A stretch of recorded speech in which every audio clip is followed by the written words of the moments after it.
Hari gini kerja satu tempat aja masih cukup untuk hidup sehari-hari. Ternyata enggak tuh. Banyak dari kita yang kudu kerja di beberapa tempat sekaligus. Kamu juga? Emang seberapa sih minimnya gaji kita rata-rata sekarang? Yuk kita bedah. Kali ini kita pakai patokan tim jurnalisme data harian Kompas ya. Mereka menelisik data mikrosurvei Angkatan Kerja Nasional BPS dalam 15 tahun terakhir. Hasilnya cukup mencengangkan. Kalau tahun 2010, jumlah pekerja yang punya pekerjaan sampingan berkisar 12,4 juta orang.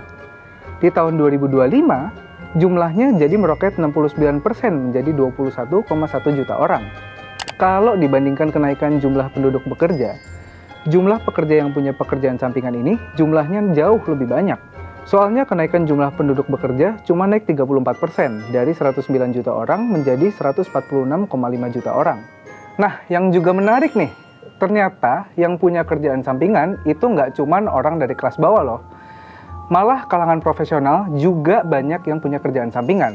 Contoh, kalangan profesional itu seperti arsitek, dokter, tenaga medis, guru, pengembang perangkat lunak dan aplikasi, seniman, sampai wartawan juga. Juga mereka yang kerja di bidang hukum, keuangan, atau humas. Lonjakan kalangan profesional yang memiliki kerja sampingan mencapai 11,5 kali lipat sepanjang 2010 sampai 2025. Angkanya naik dari 116.436 orang menjadi 1,35 juta orang. Senada dengan itu, kalau kita kulik dari latar belakang pendidikannya, pekerjaan bergelar sarjana D4 dan S1 yang memiliki sampingan mencatatkan kenaikan tertinggi. Pada 2010, jumlahnya 419.265 orang, sedangkan pada 2025 mencapai 1,87 juta orang atau naik sekitar 4,5 kali lipat.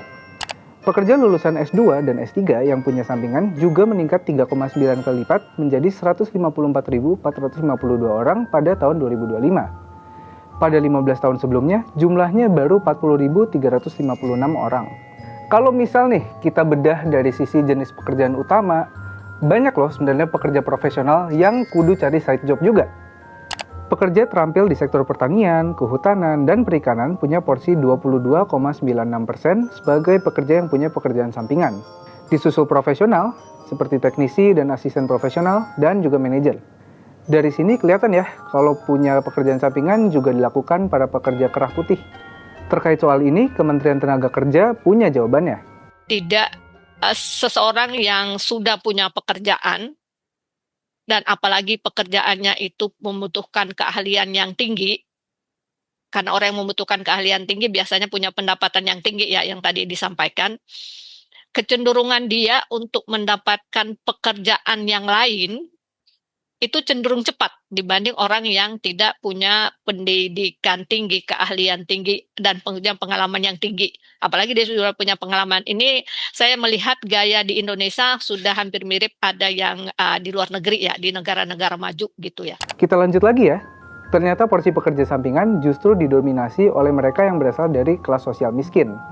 Lalu dari sisi usia, Gen X dan milenial jadi yang terbanyak punya pekerjaan sampingan. Gak heran sih, sebab mereka kebanyakan jadi tulang punggung perekonomian keluarga saat ini. Sebenarnya kenapa sih pekerjaan sampingan ini jadi penting? Ya, kamu benar. Jadi kenaikan upah yang gak sepadan dengan pengeluaran di kalangan pekerja berpendidikan tinggi mendorong mereka memiliki sampingan. Waktu diwawancara sama Kompas, dosen Fakultas Hukum UGM Nabila Rizfaizati menyebut bahwa struktur pengupahan kita belum sepenuhnya berpihak pada pekerja.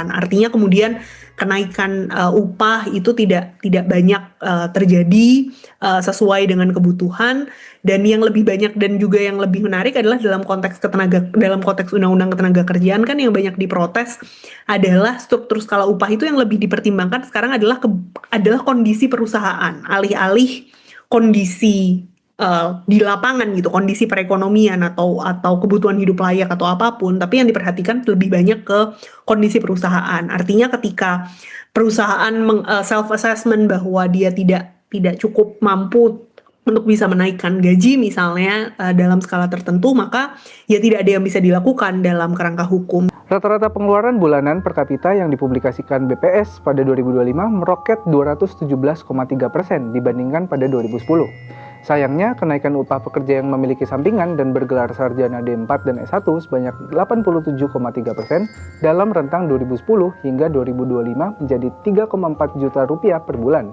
Kenaikan upah pekerja lulusan S2 dan S3 pun hanya 20,2%. Nabila juga menambahkan bahwa maraknya pekerja kontrak juga berpengaruh pada pekerjaan sampingan.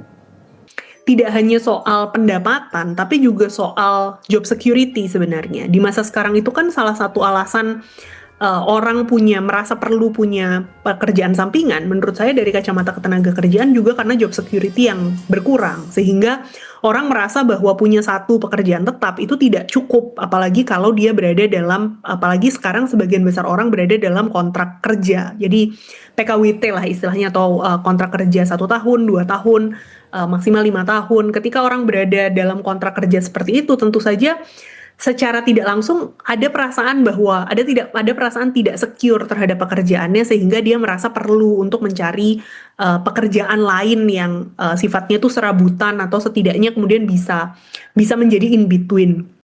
Survei online Kompas pada akhir Januari hingga awal Februari 2026 menemukan bahwa rata-rata jumlah anggota keluarga yang ditanggung pekerja yang punya kerjaan sampingan sebanyak 2-3 orang. Pengeluaran tertinggi di rumah tangga biasanya dialokasikan untuk makan sehari-hari serta membayar kredit. Kalau di rata-rata, pengeluaran rumah tangga berkisar dari 2,8 juta rupiah sampai 4,2 juta rupiah per bulannya.